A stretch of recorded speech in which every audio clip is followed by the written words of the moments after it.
You ask Tiger to solve. This deals with linear equations with one unknown. The final result is z equals -5/7. Let's solve it step by step. Group all constants on the right side of the equation. Subtract 1/7 from both sides.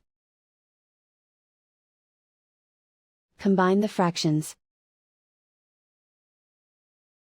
Combine the numerators. Reduce the zero numerator. Simplify the arithmetic.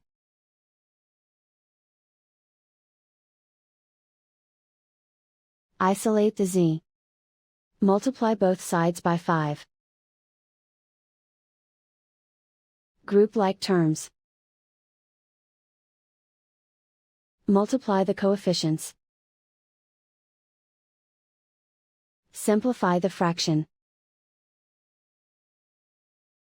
Multiply the fractions. Simplify the arithmetic.